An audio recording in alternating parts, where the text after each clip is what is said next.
So she comes up with a series of papers, gets to a point, and in '82, she, I think, published her last paper, and she walks away. She literally walked out. And she decided she wasn't interested in academia. She describes that what she was running into when she was investigating this whole business of wisdom was like stars in the sky. It was overwhelming to her.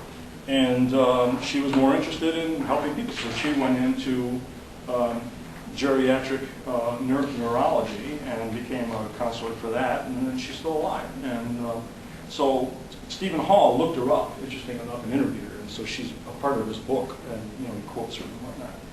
Well, in the meantime, it gets picked up by others, and Paul Baltus and his group at the Max Planck Institute start doing research, and they do some interesting things. They would set up test situations for people where they would throw something at them, like, as a young girl, 15 years old, she wants to get married. What do you tell her? How do you approach this? And so they would let people run on and try to gather what the thinking process was that they went through before they would come up with this. And again, without going into a lot of detail, because I can't, the book is, read the book. But they wound up coming up with a definition of wisdom as being an expert system relative to practical life situations, real practical life situations. They looked at it as being a kind of expertise, let's put it that way. People, and he did quite a bit of publishing on that. As a matter of fact, Paul Baltus, if you do a Google search on Paul Baltus wisdom, you'll find his whole book that he was working on when he died is out there. And you can download the whole thing, and it's well worth reading. It's a really good book.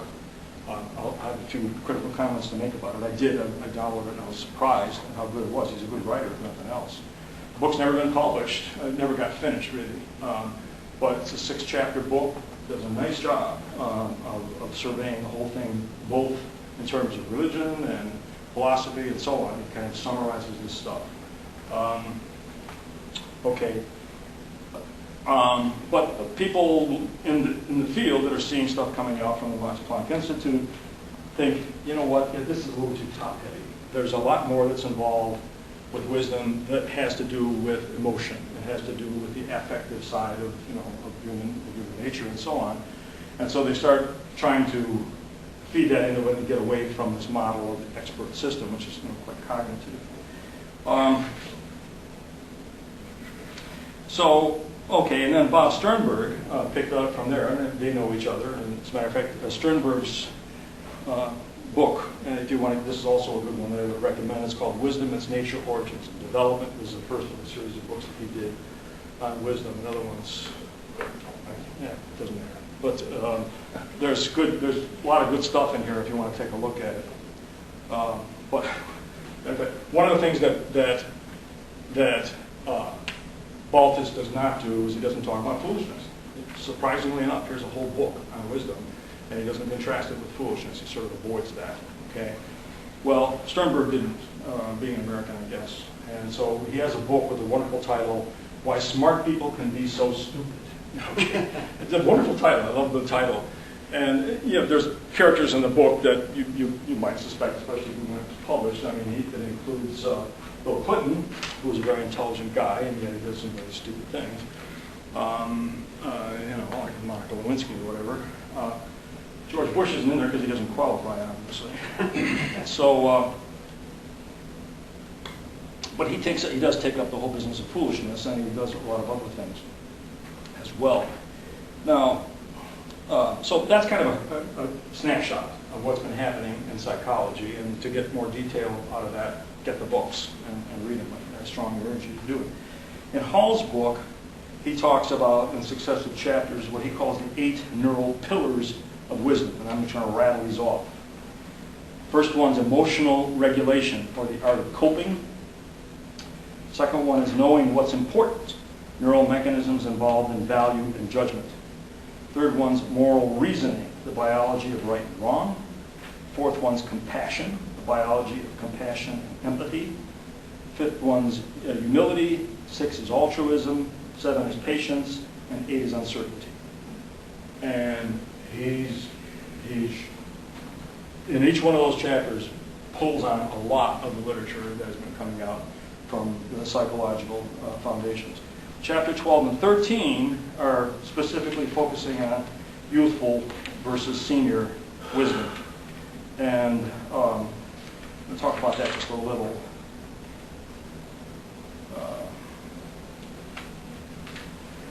Okay, as much as you want. It's the topic tonight.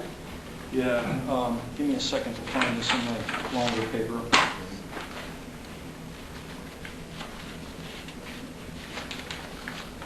Okay. What he focuses on in the youthful one, and I think you have to do that for kind of a contrast with what follows it. He says that youth wisdom points to the remarkable correspondence between people identified as wise adults, as measured by various tests like Monica Ardell's, this three-dimensional wisdom scale, which measures cognitive, reflective, and emotional dimensions of wisdom. That people who score high on that suffered, remarkable number of them, and suffered stressful adversity when they were young, and learned to cope with these situations as very young people. And then with a leg up from high emotional intelligence, and emotional intelligence really comes in big for a lot of what these investigators are looking at, particularly from Sternberg's point of view. These situations primed or vaccinated these individuals for greater emotional resiliency and balance as adults. So he kind of focuses on, or gives a lot of examples of this in that chapter on youth.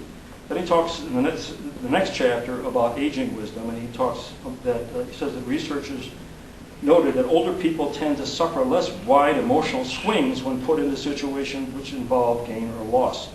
For example, using economic risk situations. You throw them in a room and they're gambling and they pay so much money to do this and they lose. The kids go bonkers and the adults tend to be, oh well, just lost.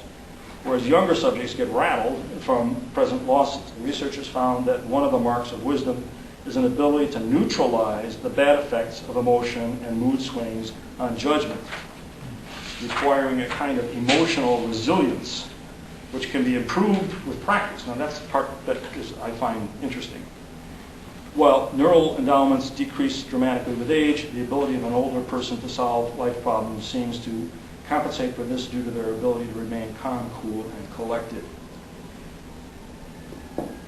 Now, I want to point out about Sternberg. Okay, a couple things. Some of the early research that was being done was done precisely in connection with, as I mentioned, older people, trying to figure out, is there a correlation? Well, the Baltus group basically said, no, you're just as likely to find people with fairly high wisdom testing, let's say, who are mature, what we would regard as midlife people or whatever. And you're likely to find, jackasses that are, older. It's not an automatic thing, in other words. As you get older, you get wiser. I mean, the quickest way, the down and dirty way to look at that is to say, okay, if wisdom is an automatic kind of process that you get, the more experience you have, the more wisdom you get. Well, then, if you had a 50-year-old jailbird, he's got plenty of experience, okay, but you're not going to compare his wisdom with a 50-year-old Supreme Court justice or a practicing doctor or somebody else that you would look to as a person that is more of a model of wisdom. So just having a lot of experience doesn't get it done. You have to be able to get something from that experience and learn from it, whatever. So there's not this direct correlation. So then you're thrown back again, okay, what is it? And they're trying to specify it. Now, some hang-ups here, though. While trying to make brief references to other wisdom traditions like religion and philosophy, Hall focuses on only one of them, the scientific one, as a matter of fact. He also suggests that the study of wisdom treats not only what wisdom was and is, but what it should be, but without advocating specific norms for doing so. Hall also does not identify any empirical studies of the ways in which the wisdom of older people is subject to its own peculiar form of foolishness. I don't mean the kind of foolishness involved in mental senility or pathological states like Alzheimer's disease. What I have in mind is falling prey to the possible imbalance or exaggeration involved in the very things that make senior wisdom beneficial, even this business of resiliency, emotional resiliency. Okay? If a wise older person, for example, is conserving the restricted amount of energy available for the sort of activities important for preserving their own social activities, that if then they become reclusive and withdrawn, or if in understanding their own mortality and frailty they become overly cautious or risk averse. It's not just a matter of applying such attitudes to their own lives, but also extending it to the advice given to other people. And at what point does timidity and caution become untrustworthy judgment? The kinds of questions like this that I'm not seeing answered in this whole research type of stuff that's been going on. So now, lacking suggestions to such questions, and there's a couple more I want to just mention. Yeah, on the back side of the outline I gave you, I go through a little bit on Baltus's book, Doesn't Place Wisdom in. It does place wisdom in a lifespan framework. I think that's one of the things they talk about longitudinal studies, where you're trying to take somebody from the time they're young, follow them throughout their life. And there's some really interesting ones that have been done in Harvard, and they think that one of the subjects at the time at Harvard, I think it was in like 1936 they started, they took Harvard students, and they wanted to follow them throughout their whole life. It's been a really revealing kind of study. One of the people they think that was in that study was John F. Kennedy. So, it's sort of interesting stuff. I forgot what that's called, what the name of that study is. But anyway, Baltus' book does go into this lifespan framework and recognizes the practical decisional aspect, but backs off from the normative aspect of wisdom. He just says, well, I'm not saying what's good, what's bad, nope, just describing it, that's the problem with psychology to begin with. Wisdom becomes, quote, expert system pertaining to practical life. And he fails altogether to deal with foolishness. Sternberg stresses this whole business of balance, emotional intelligence, and comes to grips with foolishness, distinguishes wisdom from IQ. That's where he actually started, is that looking at what's the difference between intelligence and wisdom. They're not the same, because you've got people who are intelligent and kind of unwise, and vice versa. And he even has educational programs for promoting wisdom in schools, but largely ignores religious, philosophical, and other wisdom traditions. And there's very little in the way of longitudinal study and lifespan stuff that Baltus was good at. Then there's another book that I've barely started. It's a really good one by the psychologist Martin Seligman, called Character, Strengths, and Virtues. Really good book. Very expensive book. It was over $50. And it's actually University Press, of course, the most trusted name in philosophy, or something like that. But he does a thing on character development, but it has its problems that I would find with it. And there's an overall empirical problem with the psychology in this business of identifying what the essential operational or measurable factors are for wisdom. It winds up being like a shopping list of surveys. They just ask people, they do throw some problem situations at them and whatever, but how do they come up with the characteristics that are appropriate to wisdom? And in some cases, it's just this big long list, as you'll see that in Sternberg. And it's largely just an association of ideas. So, having looked at all of this stuff, my conclusion is that there's a present need for a explicit study of wisdom that I want to call sophology. And I also have invented the term sophiatry, which is a legitimate word. That would be the doctrine of wisdom, because I think there are maladies of wisdom, and not just errors. I think you get into that where foolishness shades off into viciousness. You can look at somebody like Hitler or Stalin or something like that, and you can say they're not fools in this kind of sense that we think of Homer Simpson as a fool. He's harmless. Just gets his family in troubles once in a while. But this shades off into this kind of viciousness, and I think there is a need to study that as a form of wise or wisdom illness.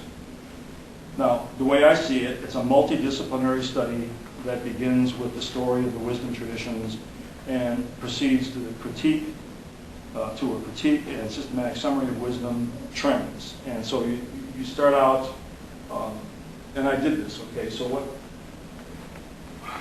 what I did is I taught a course at Loyola, but it's a course in their continuum program. Continuum was their non-credit adult education classes. It may not be around real long, but I taught a class in that. It was a 6-lecture thing, and the first lecture was sort of an overview of what's involved in wisdom in general.